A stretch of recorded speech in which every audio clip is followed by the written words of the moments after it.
Welcome to the Dragon's Den. I'm your venerable host Orochi, and today we're going to talk about the only thing that really matters: dragons.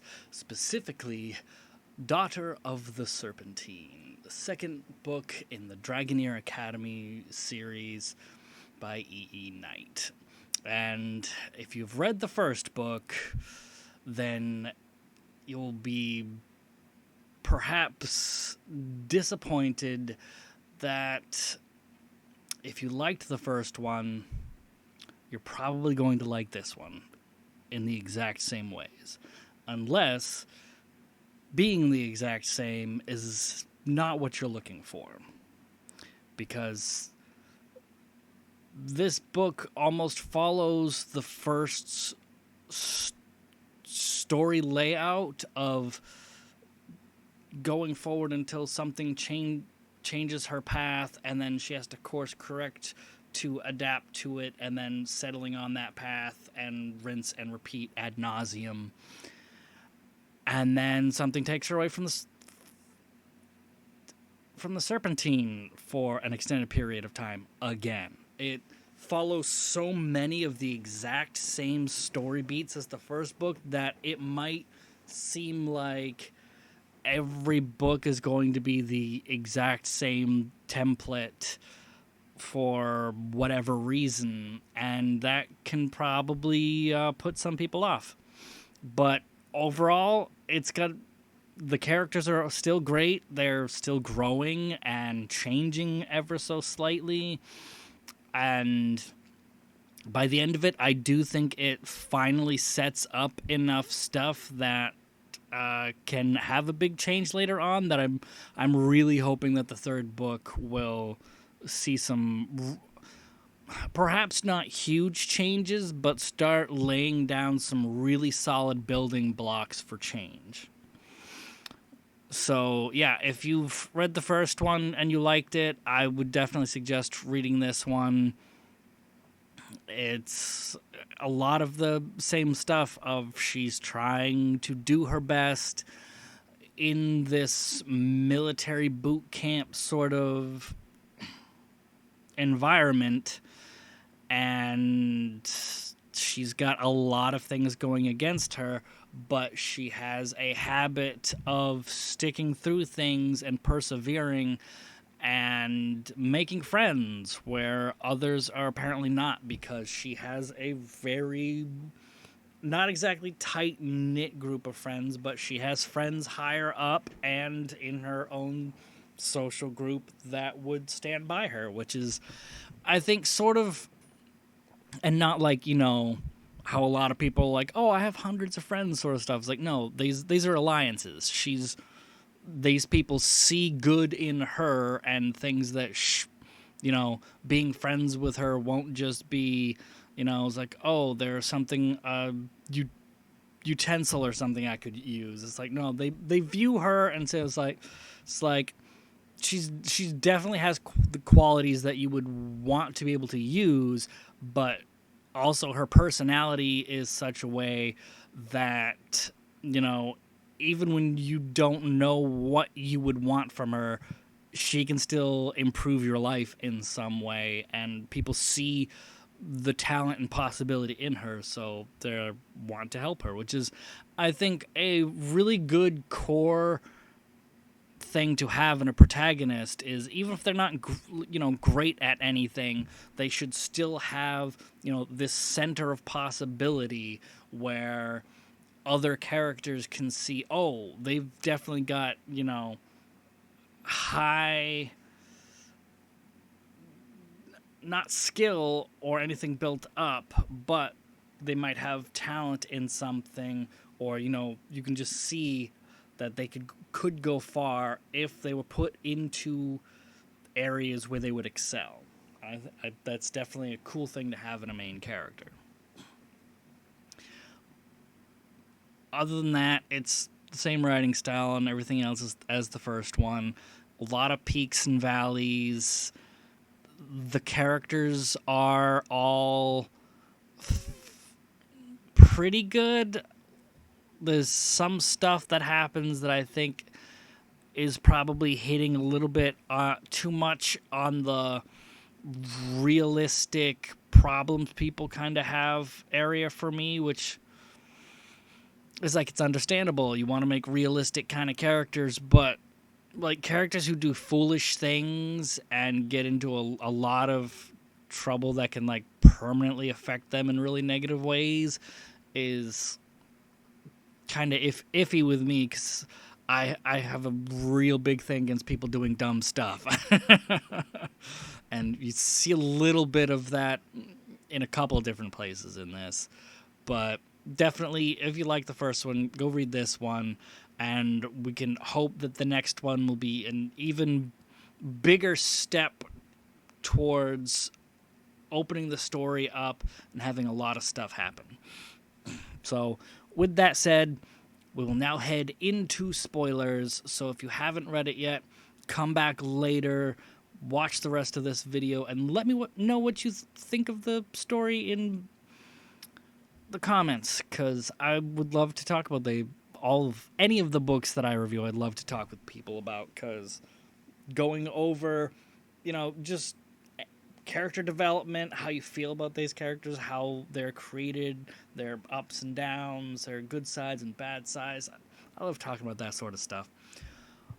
But we're definitely moving into spoilers, so if you don't want anything ruined, bow out now.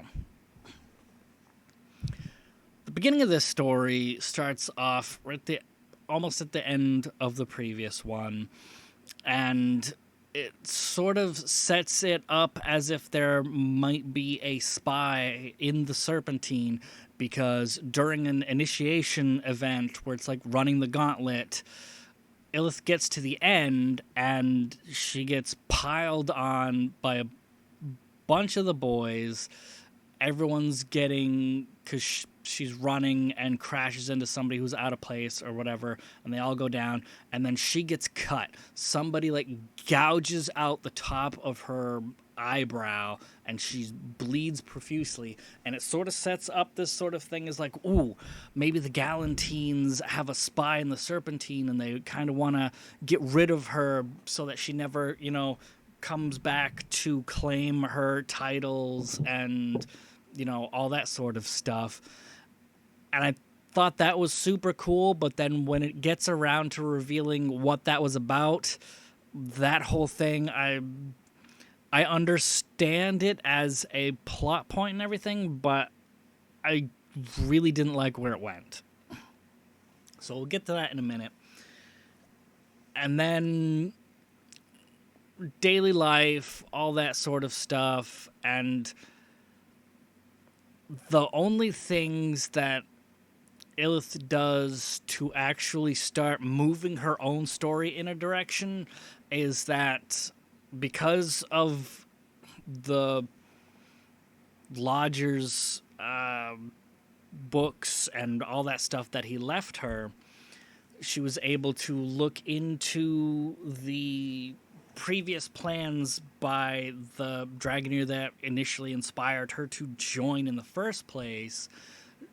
She had drawn up these plans to assault the pirates in the north, and this other like minor kingdom that going to open war with them would leave them exposed for the Galantines to come in from their other side, so nobody's done anything. But there was these plans drawn up that would give them a swift victory to take over, this channel, because the entirety of the Republic is cut off from everything else by basically the Nile. It's just a giant river that goes from the frozen northern lands down all the way through, cuts across the top, and then like straight down through, bisecting the Galantine lands and the Republic lands. And through the course of the story, Illith goes into town a bunch of times because she's sent out once by her superior to write up, basically do a research and do a write-up of why she thinks the plans to assault the North are important, and what sort of benefits they would get by spending all these resources and, potentially opening themselves up for more damage from the Galantines. Like, what would we have to gain for that? And it was also kind of a test to see if she could like just go out and, spot the sort of things in her surrounding that would sort of make her a good Dragoneer, because you have to be able to, assess situations and be keen on the sort of things, not just what is immediately around you, but also what do those things mean on a deeper level. Which I think that part was super cool, because then that gives her a lot of growth, because as she's wandering around the town, it takes her quite a while, and she has, these little adventures. But then she sort of realizes at the end, when she's going by the dock and stuff, is like, we have all these dock workers who aren't doing anything, and when she talks to them, she finds out that it's because there's no shipments of goods coming in through the northern channel, and nothing can come or go from the south, because the Galantines have a blockade at the big fortress that they lost in the last war. And so, they're sort of like locked on both ends of these big trading routes. And so the whole middle of their country is drying up because they don't have trade. So that's sort of one of the big problems that also she's sort of figuring out at the Serpentine from some of her other stuff, is like they don't want, the higher ups in government don't want to spend any money on anything, because the war effort drained them, and now they're not doing a lot of trade, so their economy is kind of getting shaky. And I think the fact that she figures all this stuff out and it sort of blends into her making this plan was really cool. She's also going out of her way to do some stuff with one of the boys that gets into the barracks. He's teaching her how to write up like proper letters of note to put, like government standard sort of notes to turn into her higher ups to make them look, legal, which is a big thing for a girl who had very little education when she was growing up to, then turn in these formal documents to be used by her higher ups for determining, also putting forward to the government. It's like, hey, these are the write-ups we have for, these proposed plans. So I think that was really cool. And she also had the choice of, they all get forced into, I don't remember like what the thought process of it was, but it was sort of like a boot camp sort of thing, where there was different squads that they could join, and each one of them, the head of each squad trained their new recruits in different ways, and she joined the squad that had like the hardest reputation, Horse Squad, which is run by the stable keeper who takes care of all the horses, and he like works everyone super hard. So she was like, yeah, we definitely want to be a part of that. We want the hardest training possible so we can get the best we can out of this. And I thought it was really weird that she was able to convince two other girls to join her, which it hadn't really built up this sort of camaraderie with these other two girls, one being the super gossip girl and the other being the super shy girl. It's like she knew both of them when she was still in the matron's lodge, but that was kind of like she was only there for like a month or two, I think it was, like a fairly short amount of time. And since moving in with the dancers for a year plus, she hadn't really had the time to keep those relationships up.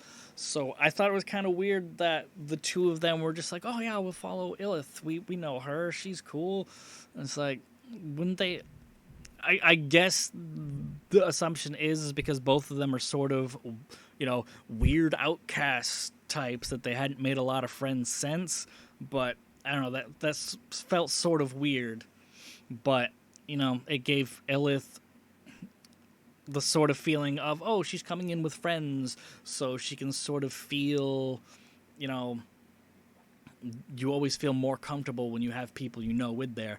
But I think it also kind of did a disservice to both of those characters, because once they get into the training and it's all about going down to the quarry and moving rocks, moving ore and stuff into barrels to be taken back to the Serpentine, and the girls are all just sent back and forth to get food and stuff for all the boys when they go on break.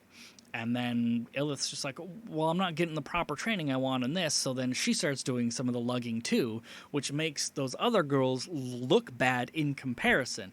And it's like, yes, I know when you want to build up a very forward moving, strong female protagonist, you want them to, go above and beyond and everything. But I think the fact that she had to draw these two girls into this situation with her and then goes above and beyond, to which sort of makes them look bad, I was just kind of like, that's great for Illith. She looks fantastic in this situation.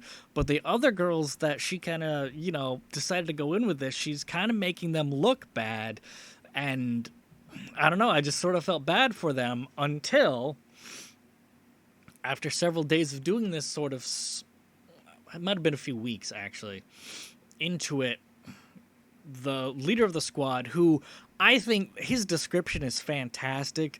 Like, it is super, like, what I got from it is, like, he is, like, what a super buff, like, sort of kind of like Macho Man Randy Savage, where he's like the super buff guy, but he also has, like, these airs of femininity about him, because it describes him as being broad-shouldered, friggin' huge muscles, slender waist, tiny feet. He wears tight, like, if they had them, I imagine he'd be wearing spandex pants, but he was like wearing chaps instead. And so I'm like, yeah, he's like this slightly queer-coded character who's just like, the big buff guy. And I don't know, I just thought that was so cool. It's such an interesting character. I thought that was super cool.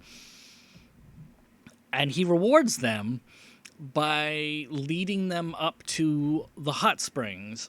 And then, of course, runs into the problem, is like, oh, well, none of these people have friggin', swim trunks or anything, so they're gonna have to do nude baths. And then he's like, well, I can't have these girls with the boys in nude hot tubs, because that's a good way to lose my job.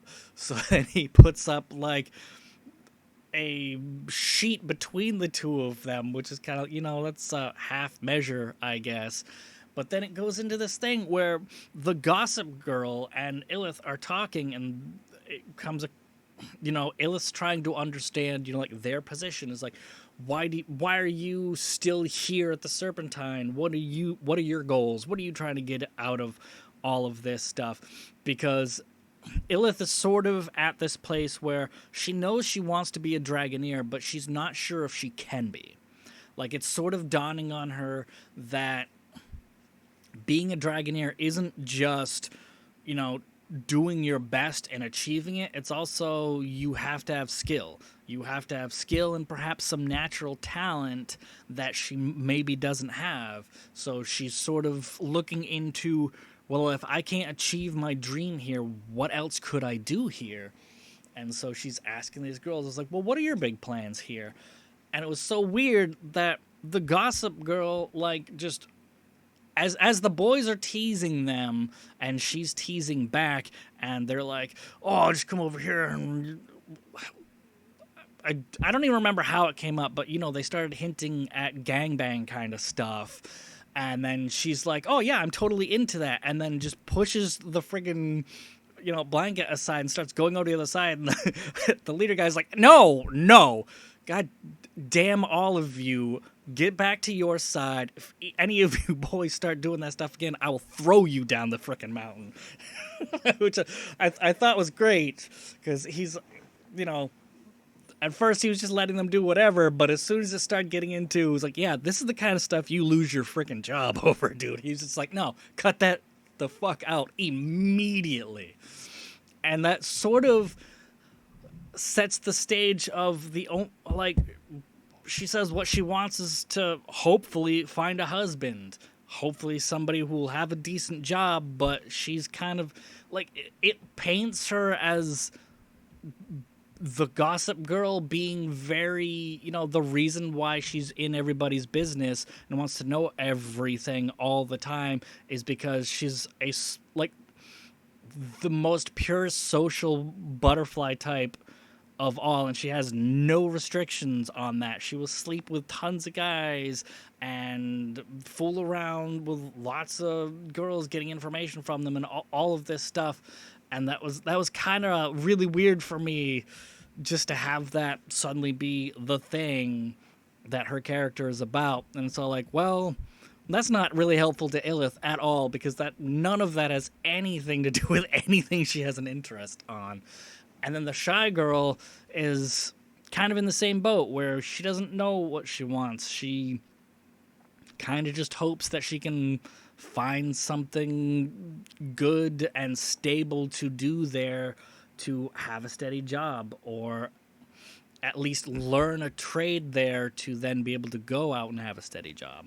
Which I think that's sort of the thing that a lot of people that go there do, is they go there to, get some training so that they can actually do other jobs. And so that whole thing was interesting, but the training inevitably doesn't go anywhere because she's interrupted, which I'll put that off to the side for a bit, because that whole big story chunk we will get into later. But back to the thing with Sunteal, you find out that while Illith was gone in the Galantine lands, Sunteal has been doing two jobs at once, which is the whole thing that Illith wanted to do, but everyone told her not to do it because having two jobs is brutal and it will burn you out, and then you will suck at both of them, and that's a good way to get yourself kicked out, is to just be bad at your jobs, because then you'll start making mistakes and you'll start getting write-ups, and then people won't want you to do those things anymore because you're bad at them. But she finds out that Sunteal is doing this. She's got a day job and a night job, and then she sleeps for 4 hours a night and then gets up to do work again. And the whole thing turns out to be that the reason why Illith gets attacked and cut is because of Sunteal. Because Sunteal's been doing basically speed, friggin' snuff speed stuff, and her dealer inside the Serpentine, wants more money than she has, because she keeps burning through all of the money her parents keep giving her. And the dealer's like, well, she's a rich kid. She can afford it. So I'm raising my prices for her. And she's like, my parents only give me X amount of money every month, and they will not give me more because they do not want me to stay here. I want to stay here and learn to do these things, but my parents want me to come home and just be the rich daughter.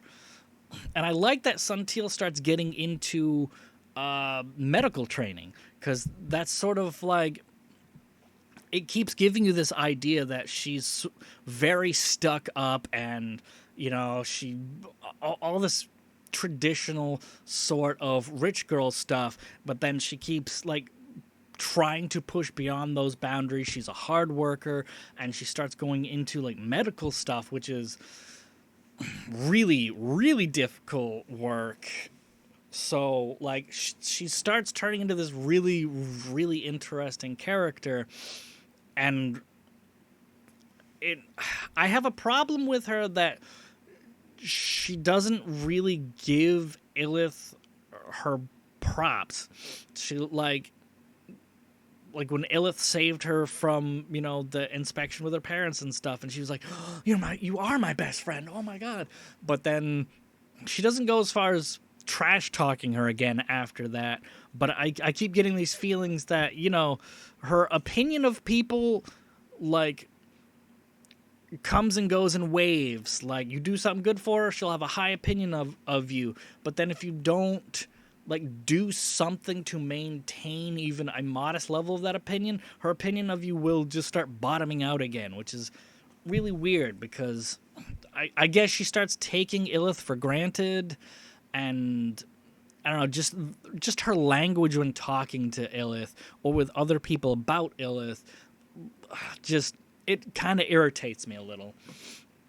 But when the big thing happens, the stuff she does is pretty fantastic. So she slowly she does like these big strides to become like one of my favorite characters in the story, but then she like two steps backwards. She'll take 3 steps forward and then 2 steps back, and it's kind of just like, where are you going with all of this stuff? Like, you got to break out of your shell and stop being like this snarky bitch at some point, right? But it sort of becomes this tragic thing when she's talking to Illith, and Illith finds out about, the drugs, and Suntil takes a bunch and then shows Illith up to like the top parapet of the Serpentine, and it's winter, so everything's icy, and they're just talking about this stuff. And like sort of one of the reasons why Suntil is working so hard is she wants to actually get a job so she can start paying off this stuff, and she's not sure what she's gonna do, and she's sort of freaking out. And freaking out while you're on drugs is never a good thing. And Illith's like, oh well, now that I know what this problem is and who's doing it, because Suntil tells her the name of her dealer, and Illith's like, well, I can try and do some things to fix this problem. But then everything gets weird because as they're going back down, because Suntil is high, she falls down a whole flight of stairs and breaks her friggin' leg. And not like, twist an ankle or anything. She shatters her leg, and it's like a permanent injury. It's like she's a cripple for possibly the rest of the story, because after she's taken to the the medic, and they do all this stuff to her, they're like, oh, well, our understanding of the human body is still really nuanced, blah, blah, blah, because they've only within, like, the past 50 years or whatever gotten out of, like, the religious sort of healing sort of stuff and got into actual science learning of healing. So they don't have a lot of stuff at the ready to fix problems, so she might be a cripple for the rest of her life. And that was just like, holy crap. And that kind of ruins like both of the jobs that Suntil was trying to do, because she can't be a dancer now, and it's might be extremely difficult for her to learn healing like that. And it was just like this whole huge thing where it's like, wow, I wonder if this is sort of like, hey, she's such an arrogant character, we need to humble her some, and this was the thing that humbles her. And it's like, damn, that is a lot. I think something a little bit lighter could have been used, and so it's sort of in the area of she was becoming one of my favorite characters, and then this happens to her, and I'm like, I don't know if I care about you enough yet for this to really be that big of an impact on me, because you've been such a bitch all the time. And so it's like, I feel bad for her because she's Illith's friend, but on the other hand, she's doing drugs and she's kind of a bitch. So yeah, it's a bit much for all that's going on, but it definitely leads her into having, I think, I'm not sure if you would call the whole thing big. I guess it is a big story arc for her, where she does a lot of improvement, and it's really great. But before we get into that, one last thing. After she does all of this introspection in the city and starts figuring out that, the trade is the reason why the city is sort of dying, and it might actually kill, like, the entire republic if their economy starts just, collapsing in on itself. And she's drawing up all these plans to, fix the North so that they can start getting all their shipments in and take back some land and all this stuff. They keep taking that from her and be like, okay, that's cool that you have an interest on this. Go back to doing your regular thing, and we'll look into it. And I like what that builds into, and it seems like that's sort of maybe going to be the through line through all the novels of this is Illith's mark on everything, is that this other woman inspired her to join, and then she took this other woman's plans, made it her own, and made this thing happen that changes the course of history. Like, that's hopefully how I hope it's going. So now the big thing that happens that I think might be a huge negative to a lot of people is that she gets taken away from the Serpentine for an extended period of time again. Now, and it's near the end of the book. It's such an exact mirror of what happened in the first book that it just feels really off. Even if the circumstances are completely different, it's the same story beat hitting at the same section of the book, and it feels really weird. Like, if it happens again, it might sour my outlook on just the way the story is presented. But basically, the big governor of the North claims that Illith is his daughter.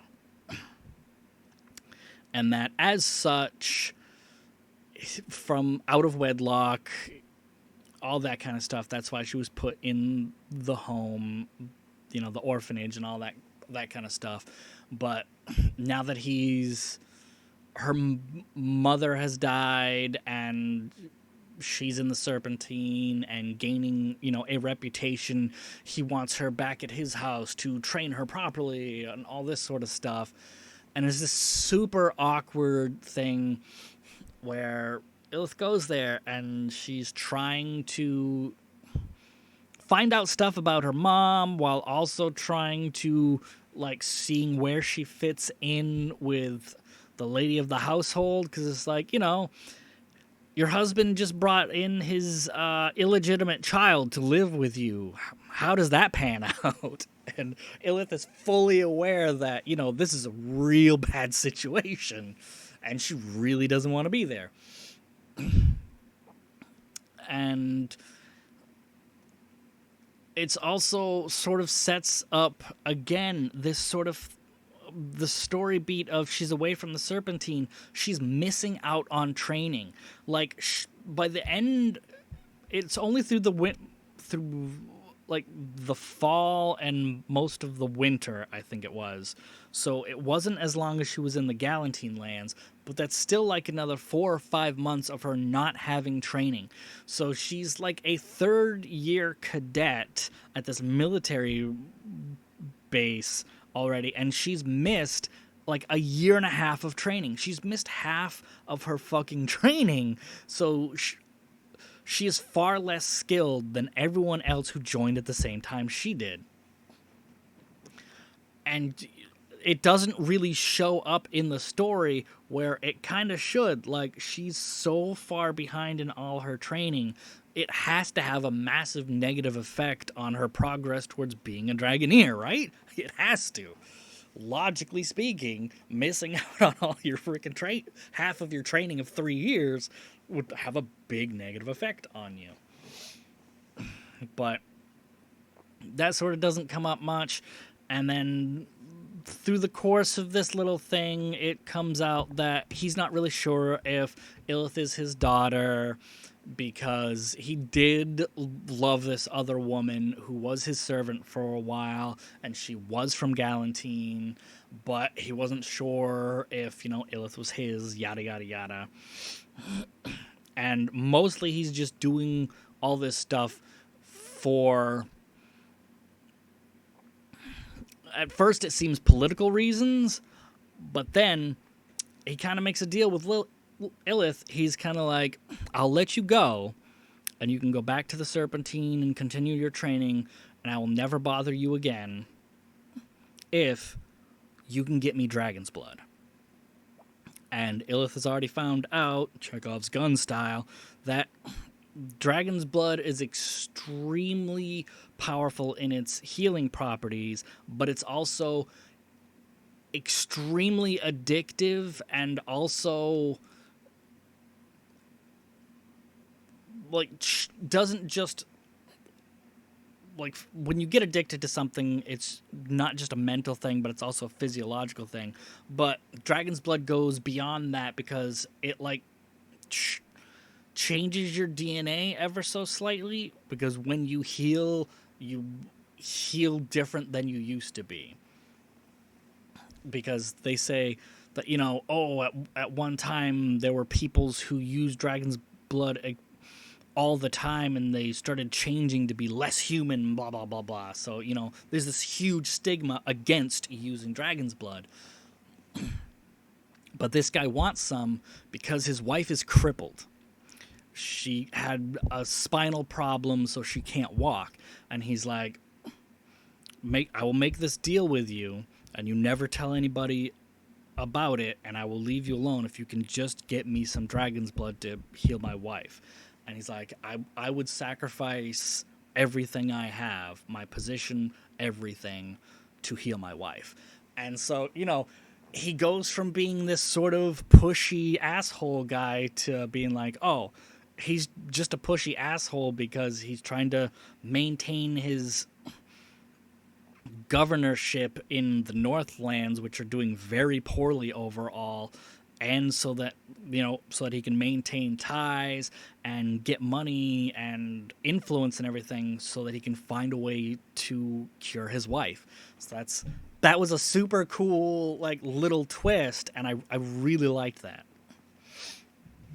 So Illith asks, her little friend circle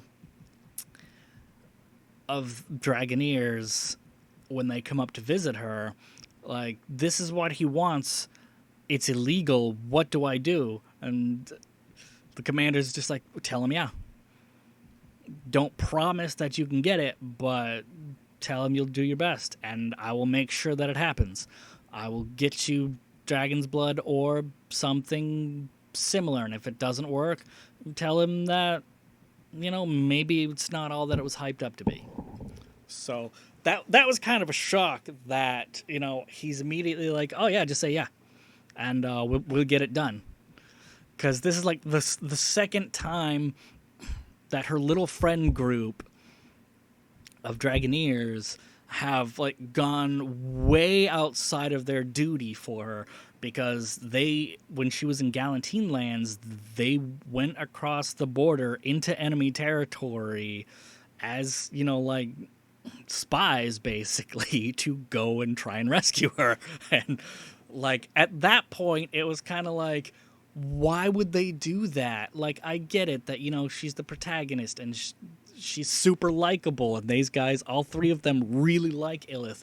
They see a lot of potential in her, but to risk not only their station and their jobs, but perhaps their lives if they were caught, was a bit much then. So it's a little bit more understandable in this part where they're like, oh yeah, we'll do this illegal activity for you because there are things in motion that we believe need you, which I thought was awesome. And one of the biggest things that happens while Illith is off in the north is that Suntil constantly visits her.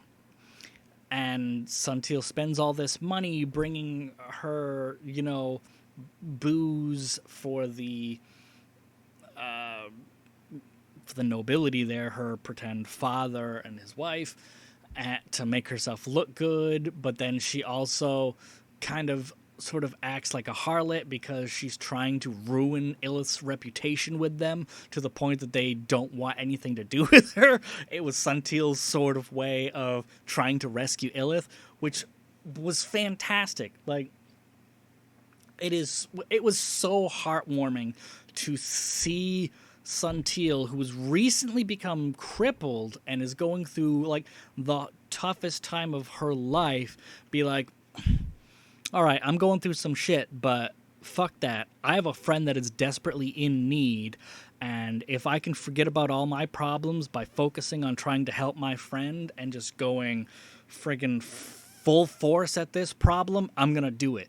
And that was just super great to see. It was so good to see Suntil like going over the top trying to save Illith by doing this social stuff. It was she definitely finally earned her position as one of the, top tier characters in the story with that, because she's still got that sort of edge to her, but I think she's learned how to is learning how to temper it and use it properly instead of just being like prickly all the time. So that was super great. And then after that's finished, instead of going back to the Serpentine, Illith is told that they need to go and check out this forward base at the side of the river. And they go there and they check this place out, and it's the dying embers of this dynasty of a family that has owned the opening to the channel and used to run this military complex that was up there that has fallen out of use because the channel is locked from all the pirates from across the channel that keep sinking all their ships. And so they're just there to check it out, make sure it's in working order, and, all this, that, and the other thing. Illith is told nothing of what's actually going on, which I thought was really cool. But Illith runs into the last heir of this family, because they have the grandfather, his daughter, and then his granddaughter and like grandniece and maybe another grandniece.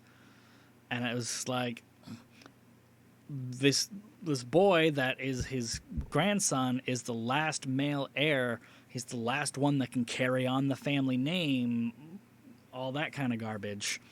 And so there's a lot of pressure on him to do well and make a good name for their family. And Illith gets to know him, and he's like super gentle. He's an artist. He likes drawing flowers and stuff, but he wants to join the military to make a good name for himself and that sort of stuff, because he's like, oh, well, that's what's expected of me because of my family lineage, that I have to join the military and become an officer and then retire a little bit so that I can use that prestige of being a military officer to, further my family and yada, yada, yada. But he kind of just wants to be an artist and sees the beauty in everything. And over the course of the several weeks that they're there, Illith starts having a crush on this boy. And she's kind of warned off by his mother. Is like, he can't be distracted by anything else right now. He's got a lot on his plate. He needs to, build up his reputation and do all this stuff so that our family can survive, because the military action has taken all of the male heirs from their family. They've all died in action.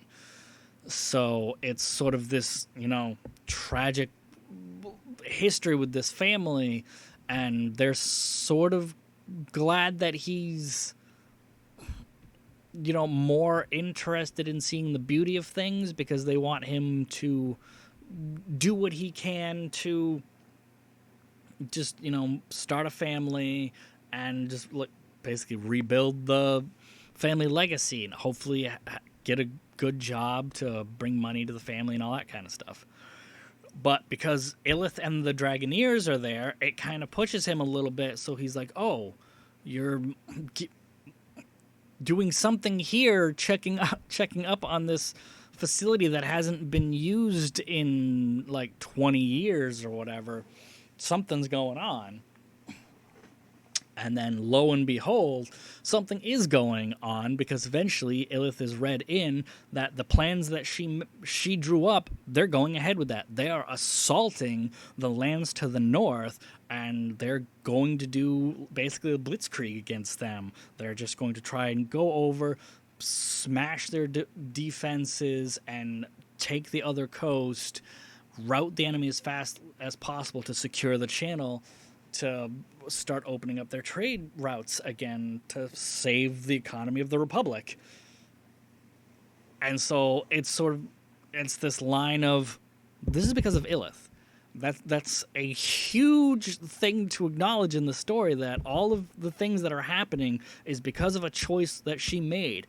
There's so much in both of the first book and this one that it just seems like, Illith's doing her thing until something happens to her where she has to learn to deal with it. And she's got a couple choices at that point, but then between tragedies that happens to her, she's not really making any choices for anything except for this one thing to make up these plans. So it's amazing to see that bear fruit in the most fantastic way possible.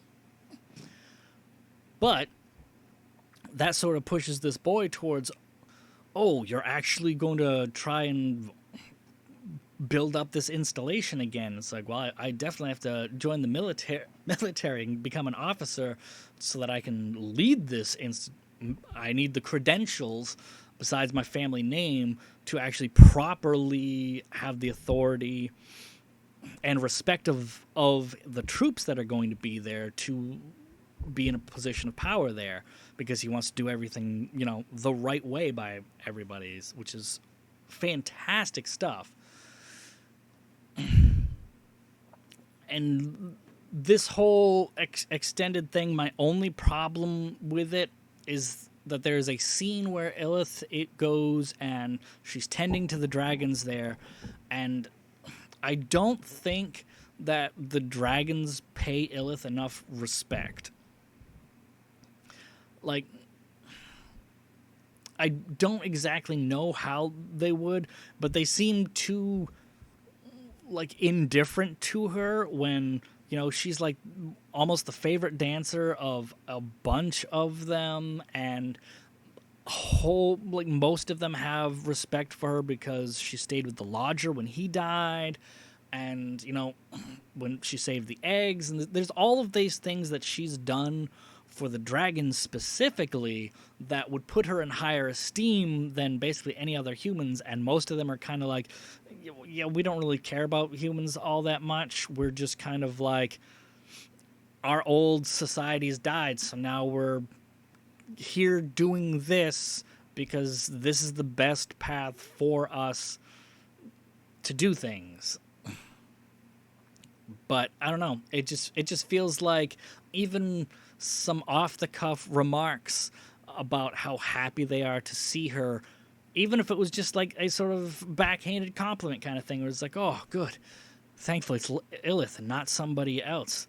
You know how bad everybody else is? You know, just something, some casual conversation they had where most of the dragons should have, you know, just like even like a baseline of respect for her that they don't show others.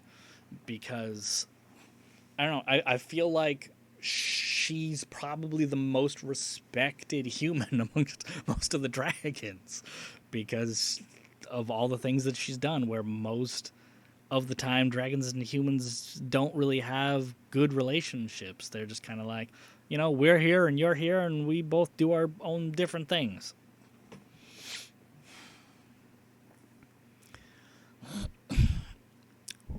But then I forget. Oh yeah, they start moving dragons in to do an assault. But Illith is sent back to the Serpentine to kind of be debriefed. And they also didn't want her to know so much about all the plans that were going on. I don't really know why. They kept trying to keep it a secret from her because they didn't want her to tell the governor in the north in any way whatsoever, or to have it any chance of it leaking out. So they had to keep her in the dark most of the time. And then when they brought her back, they completely debriefed her about it. And she had gone and dealt with Sunteal's drug problem. She'd gotten... she found out that it was a group of like 4 boys, one of them being the leader and being the asshole of the group, and the second in command she got to and talked him to turn the other guy in, because he was all just like, I got roped into this because I was broke and I was going to get kicked out, and so I was offered this job as a way to get through. And so I've been doing my best to do my studies and be good at everything, but also I unfortunately have to do this stuff. And when she tells him that, you know, Sunteal broke her leg because of it, he feels super bad, and she kind of just like drills into his guilt and gets him to turn the other guy in. And so after that stuff sort of happens, that boy comes up on a list where Illith is asked by her commander, it's like, you've spent more time... The scaleless dragon decided to join up, and he's going to be part of the military action that's going on, but he needs a dragoneer, and they don't have any to spare, so they're going to raise somebody up from the ranks. And they ask her, like, well, you've spent the most amount of time with this dragon, and you know some of these candidates that we want are on our prospective list to raise up, so we want your opinion on who we should choose. And it's down between the boy who turned on the drug addict, I think the other one was the boy who is in the guards, who was teaching her how to write formal letters, and somebody else she didn't know. So she was like, well, I don't know quite yet. Can we put this off for a little bit? They're like, all right, well, we'll give you a couple of days, but we need to go through with this because our plans are moving forward quickly. And so she goes and finds out about this other person, and she sort of finds that, you know, they're not really what she would consider a good match for the scaleless dragon, because she knows him a little bit. She hasn't spent a whole bunch of time with him, but a little bit. And I hope that changes going forward, because like these little drops here and there. I'm like, she's got to end up as his rider. Like, she has to end up as the Scaleless Dragon's Dragoneer. That has to be where the story goes. It's the, dropping that like low hanging branch there, but she decides that the boy who turned in the drug dealer would be the best fit for this, and the other boy would probably be a close second. And so then they put both of them as, you know, the Dragoneer and basically Squire. I forget if there's a name for that position, but the other one becomes the Squire. So they both kind of get promotions because of Illith. And I think that was super cool that these guys see Illith's potential and they're kind of testing her to see if she has a good eye for, choosing this sort of stuff. And it just sort of seems like she's giving off all of these little vibes here and there that people that, the higher ups are picking up on, that she might well raise up in the ranks at some point, because she's got a lot of fairly good instincts for a lot of different things. And I think that is super cool. Instead of just being she's the protagonist, so she has to have things to do. But it's written out in a way here that it seems like, I think this is what they're doing. I think they're testing her. It's like the things that they're saying to her are true. She knows the candidates and the dragon better, so she's a better judge than they are. But, like, why would they, like, other than just to have another perspective, it seems weird that higher ups would want the perspective of such a low-ranking person in a military thing for advice. So I definitely think that they're kind of testing her while also, not in such a way where it's going to be a huge deal. But it sort of is.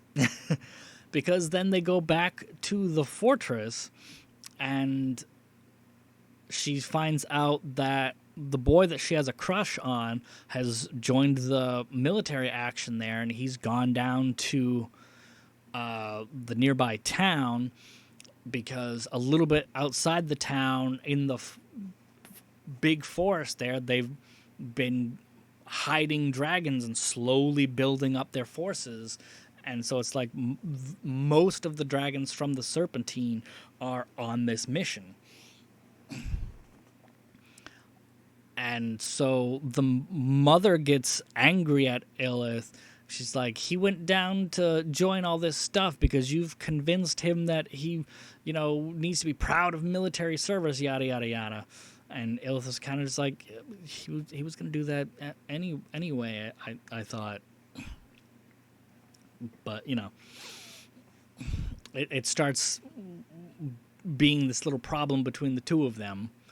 And then Illith goes down and checks out the encampment where all these dragons are, and she does her best to help, and finds the person in command, and she's allowed to view their war strategy. And their plan is to go in, hit the big towers that have ballista and stuff that can actually take out their dragons, and all this stuff. And they're going in waves and yada yada yada.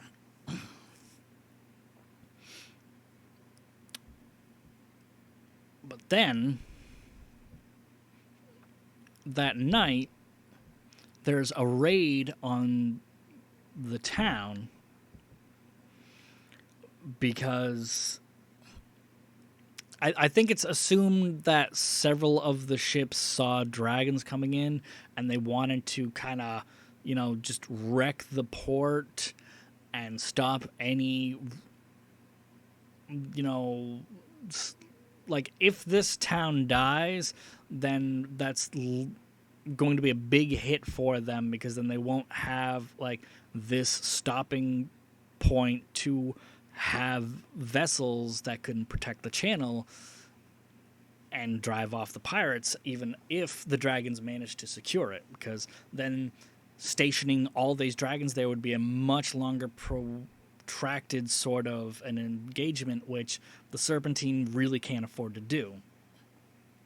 So these pirates attack the town, and they start killing people and all this stuff, and Ilith goes down to help, and then she ends up stealing a little boat, convincing a few... I forget if they were like convicts or something. They were rough guys or whatever, but she convinces them to row out and try to put a stop to these vessels that are coming in through the fog. And she moves their buoys around, and she's swimming out in this ice cold water, and she delays the ships enough so that when the dragons eventually get there, they're able to torch these invading vessels, and that sort of kicks off the campaign, because then they start doing runs across the channel and attacking the Worm King. And so that alone was this cool thing where Ilith takes command. Like, she's literally just taking command of this little squad of like 4 guys, and these are men. These are like, 30 to 50-year-old men that have, they don't really want to stay in town. I think they were like all drunks, and they had managed to escape the jail because it got burned was on fire or whatever. So they were rough guys who were like, well, we can't do anything here.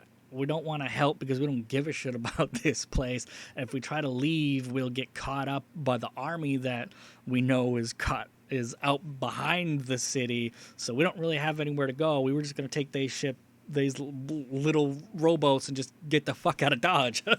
And Ilith takes command of them and convinces them to go out, and if they can move these buoys, they can stop these ships from getting away, and then they will be considered heroes, and any of their misdeeds will be forgotten.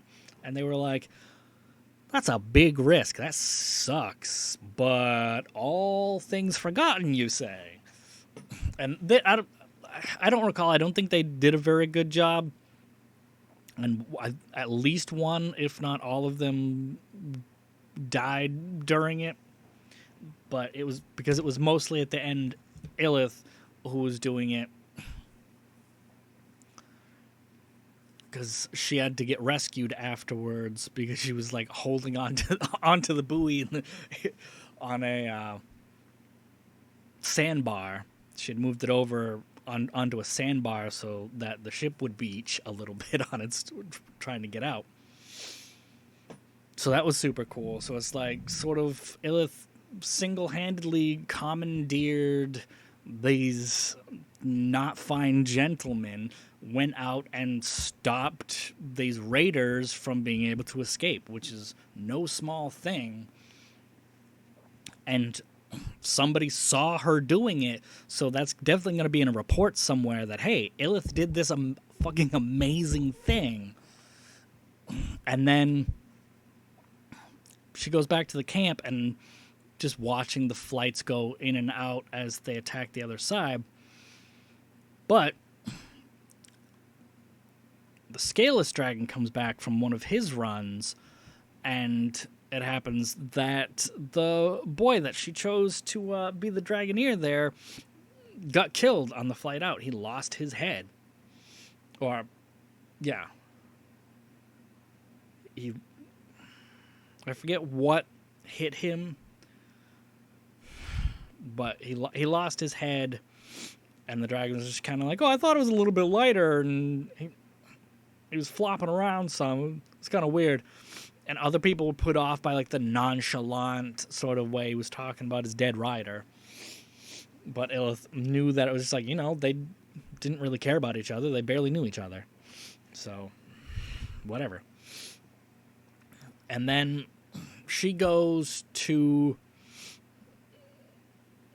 the squire, basically, and says, "You're up. You need to take over. You're being promoted to Dragoneer.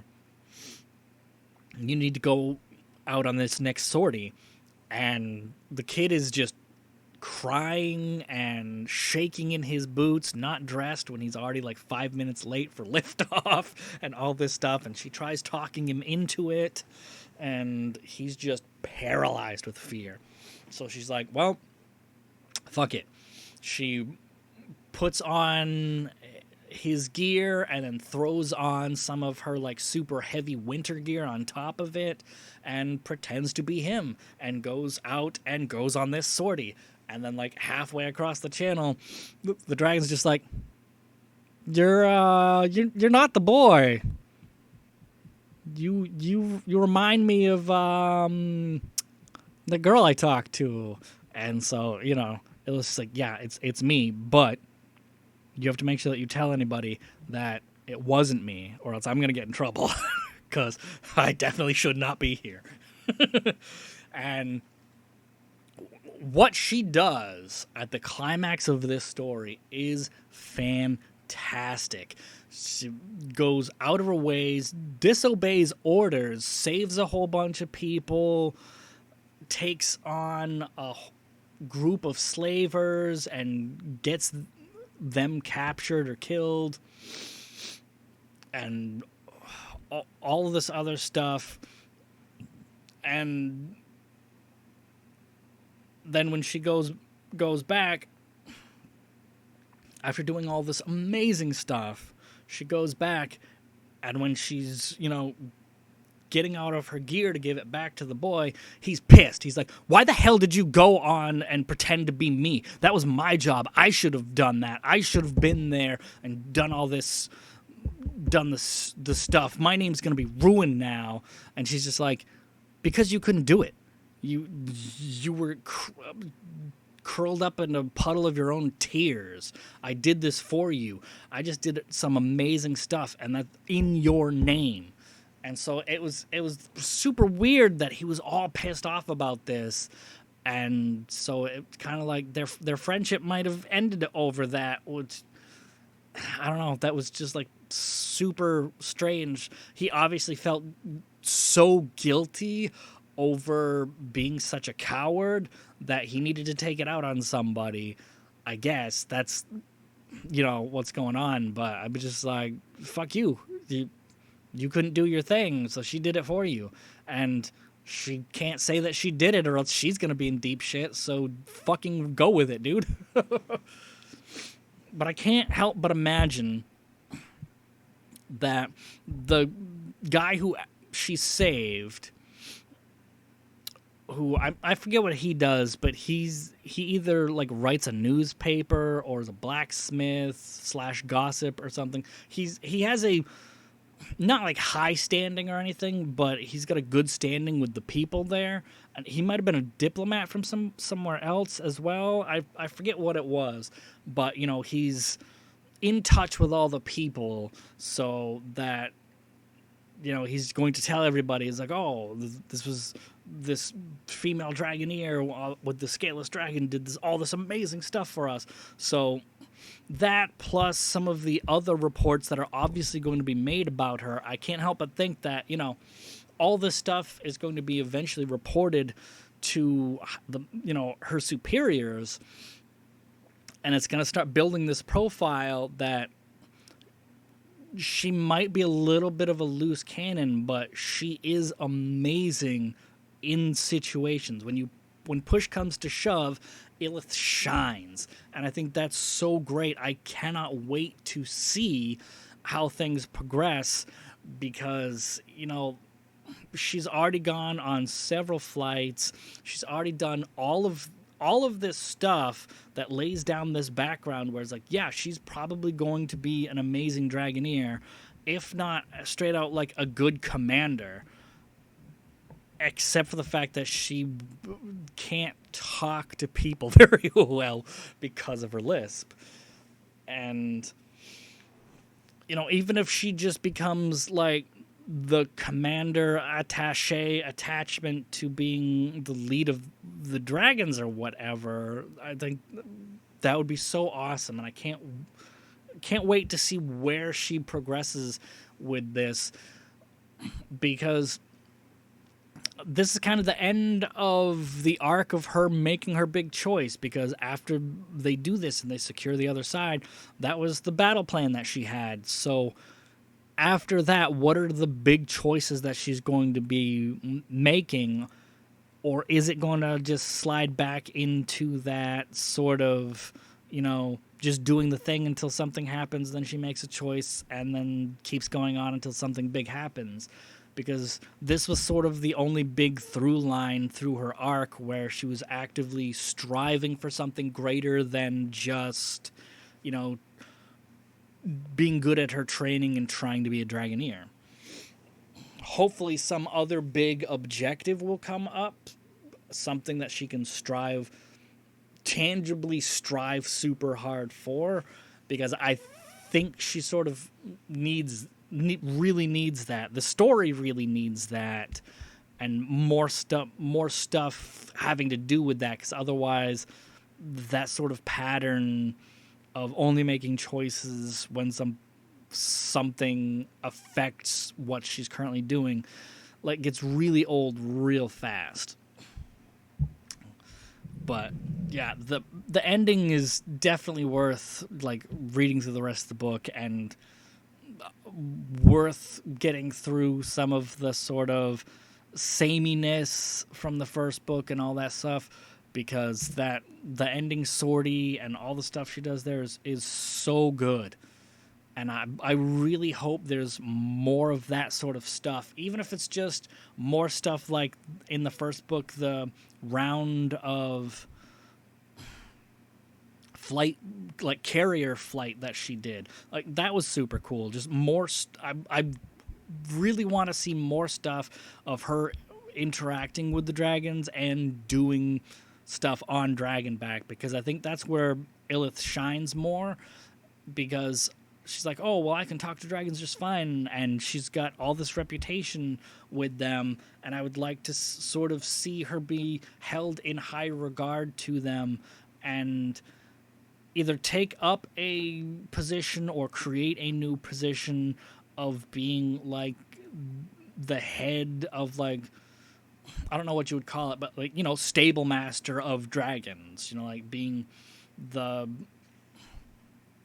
sort of, I don't really know what you would call it, 'cause I don't think it would be diplomatic sort of relationship sort of thing, but I guess it kind of is.